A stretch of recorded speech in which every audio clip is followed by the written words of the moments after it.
Yeah, Melanie, that's a timely topic, no doubt. Absolutely. Yes, I think we can all relate because every one of us has been affected by this. We all know somebody who has been affected by this issue.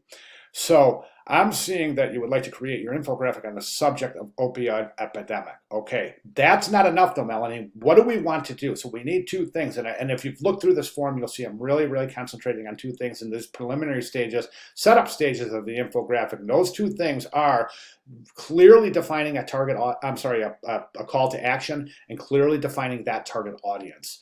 Okay, so let me describe the two and put them into perspective for you. So the call to action is this: is what do you want the viewer to do when they're done looking at your infographic?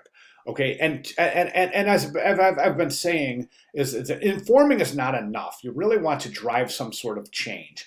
Okay, so a call to action would be something like allowing family members or allowing families to recognize signs of opioid addiction with the intent of eliminating or reducing. Okay, that would be a call to action, right? So you want the viewer to be able to look at the conditions here and say, and look at them and say, hey, wait a second, I'm seeing some of that, and I want to do something about this. Okay, so I think, and then you define your target audience and be narrow with your, don't be broad with your target audience. You want to be as narrow as possible because your target audience is going to drive your design decisions.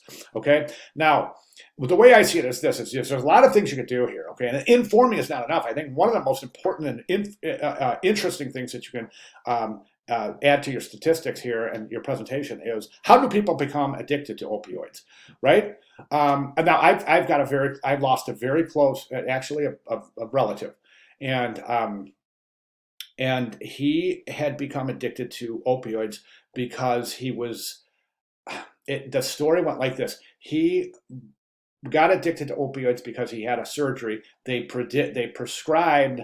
I don't even remember the name of the big one, Oxy or something. They prescribed that to him for recovery. He got hooked on it.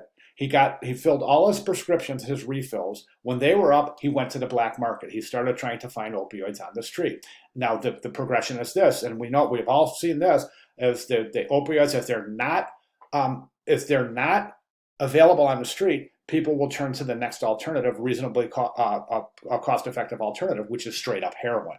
Okay, so we can add all sorts of things and really start to branch off. You have your basic foundational subject is the opioid epidemic, and you can really branch off that.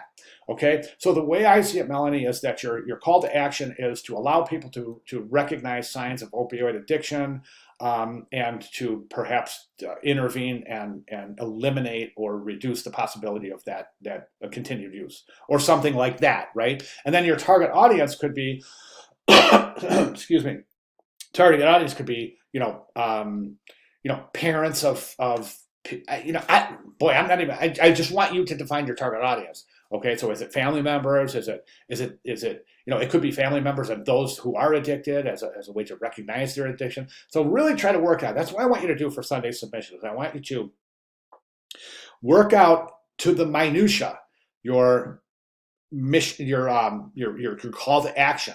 What do you want the viewer to do with the information once they've reviewed it, and then really be detailed in defining that target audience. Okay, great job, Melanie. Any questions at all? Please let me know. Thank you very much.